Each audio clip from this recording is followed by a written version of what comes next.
Ha ha ha ha ha. Game over. Press any button to continue. Press any button. Press start. Remember that? Start. It's not been around since PlayStation 3. Oh my god. Start's dead. I made myself sad. Anyway, this is the Any Button Podcast, your weekly catch-up on gaming news and discussion. I should be Matt, presenter of the Game Club podcast and OG busy gamer.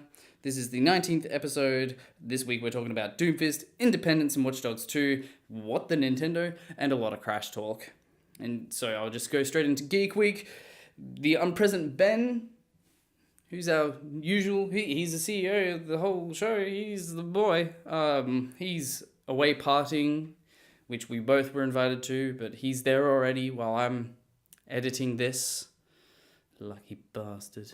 No, but if you want to know what he's been doing, you should probably just check out last week's video. He's been finished binging Brooklyn Nine-Nine. He's playing a lot of Overwatch, Marvel Future Fight, and Magikarp Jump. Speaking of Magikarp Jump, Ben, you'd be so proud. I beat the Great League. That's only the third one. Anyway, my Geek Week consists of a lot of Crash Bandicoot.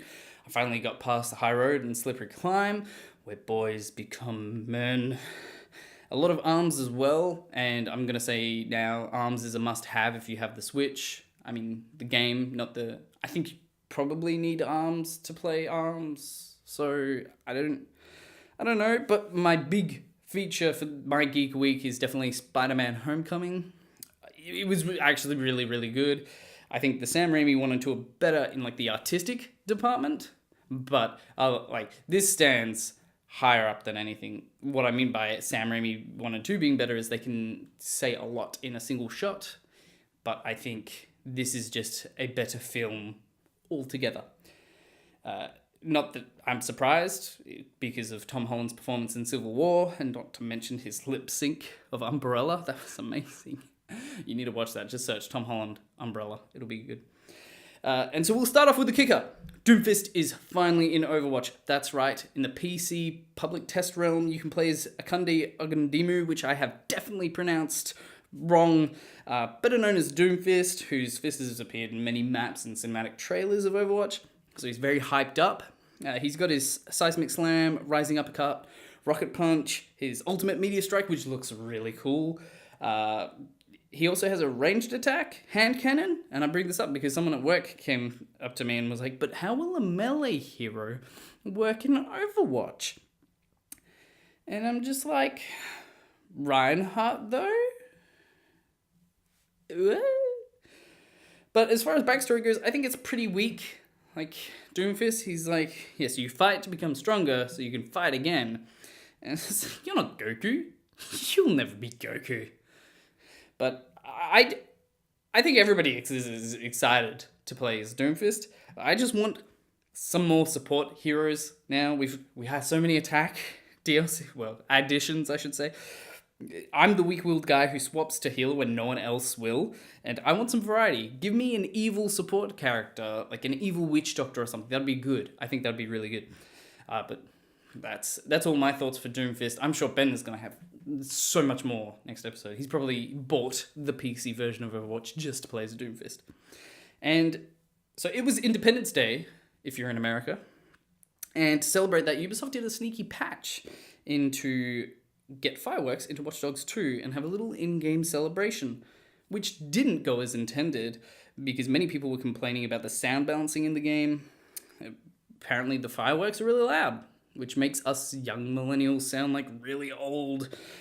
Turn that racket down! It's too loud! And Ubisoft ended up removing them from the game. They took the fireworks, they were like, here's a present. And then we were like, no, this is bad, get rid of it. I think Ubisoft tried to be nice. And also, fireworks are loud. They're really loud. But then again, so are gunshots. And those are in Watch Dogs 2. And that doesn't make any sense. That'll be loud the whole time. So I guess it is sound, but I'm rambling. Let's move on to the next thing. Because it's time now for What the Nintendo. And let's ease in with some interesting news, especially if you've been playing Crash Bandicoot like me. In the upcoming Super Mario Odyssey, you can never get a game over. No game over. You just, instead you lose 10 coins. The weirdest part of that is, of course, that traditionally you get 100 coins and that's an extra life. Now 10 coins is an extra life, I guess. And then if you don't have any coins, the game's just like, look, you're an idiot, I'm not going to take any more money from you. But the real Nintendo news is a little secret into the Nintendo Switch's firmware was discovered, an NES emulator. And why is this interesting or make the news at all? Because like we knew that there's a virtual console coming eventually. And, like a little known fact about me, little known, is that I really want the virtual console. Like if I could go back in time and put it in, I would. I want that sweet, sweet virtual console nectar. But previously, each virtual console game on the 3DS or Wii or Wii U came with its own emulator. So this is completely different to what Nintendo's ever done, which is completely on track for what Nintendo's been doing lately. Nintendo has just been doing things differently. And everybody's kind of coming together like, but why? I mean, it's not a big deal. No one like really, it's not going to change the layout of everything, but we just don't know why they've changed it. Because we already knew they were doing the monthly online subscription service where you get a free virtual console game Nintendo already talked about. And so my theory is that it's simply about space. They're being a bit clever in minor ways lately. Nintendo has been, which is pretty good. Like they do some really odds. I don't know. They're on another level. They're like fourth them anyway. So my theory is that they're just trying to get as much games as you can into your console. Because that's what kids aren't gonna know or understand like why space exists in their device. Like how come I can't download this extra game onto my console? I want to play this one. This one looks cool. I don't want to delete any. And so the size is so minuscule, but when you add all those tiny games with that little bit of extra emulator on top of it, like that's a lot of emulations downloaded unnecessarily. Emulators, I should say. But let's move on. Now, how many times have I mentioned Crash Bandicoot today? Buckle up, because Crash Bandicoot's successor, Jak and Daxter, was rated by the ESRB for the PlayStation 4. Oh my god, what is this? Is this a remaster? Is it Jak and Daxter the Progressor Trilogy 3 remaster? Or remake or reimagining? Or no, it's just they're porting not even the PlayStation 3 HD, they're porting the PlayStation 2 onto PS4, which is still good. And if you've played Crash and never played Jak and Daxter, or just if you've never played Jak and Daxter, definitely keep an eye on it, I would say, for its release date, because the first game is like Crash a lot in its own kind of special way. It's got its own lore. Like I feel like Crash Bandicoot is just like, it's a game. This is these people.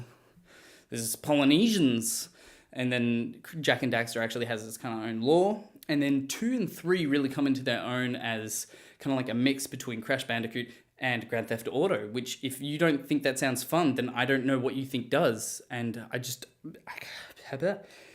and of course, Jak X, the racing game, is coming with this, which is still sad that CTR didn't come with the Crash trilogy. And that's just what Naughty Dog did back in the day before Uncharted. You had Game 1, Game 2, Game 3, and then the racing game. And then that was it. Then they sold it. Yeah, someone else had it. And finally, I'm sure you've been eyeing off my shirt. Double Dash Jump. Shirts. Well, that's right. Double Dash Jump has some shirts for you to buy. Why? Because this specifically, Ben has these Overwatch Funhouse shirts, and I don't think we should really be supporting another channel on ours, considering they make money and we don't. But these are available for you as well on my own personal Redbubble page, which is www.redbubble.com/people/Trollius, which is my online handle if you ever play games with me, spelt TRULLIUS.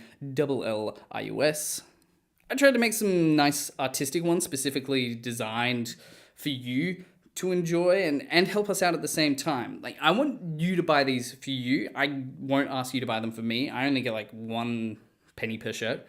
But what I will ask you to do is please like, subscribe, tell your friends, and all that other good stuff, because we're still looking to get 100 subscribers, because our YouTube handle thing is just it's like somebody got alphabet soup and then threw it on the floor. We want it to actually say youtube.com/double-jump would be great. And as always, thank you for watching. we hope you enjoyed this episode. If we missed a piece of news that you would like us to cover, put it in the comments below and we'll talk about it in the next episode. If you have a favorite segment, let us know. Did you miss Ben this episode? Or do you like me? Just me? Would you like a show with just me? Because that's something that I've always considered. Remember, Facebook is where we post updates and new episodes first, so like us there to see when this goes up each Sunday night. Or if you want to check us up, what we get into in our personal lives, check us out on Twitter. Ben, who's not here, is at BMW3ing, and I at Should Be Matt. And if you're not a social media person, we have the biggest, best. Please just subscribe and hit the bell notification. Like, well, here's some shirts. I'm a very complicated creature.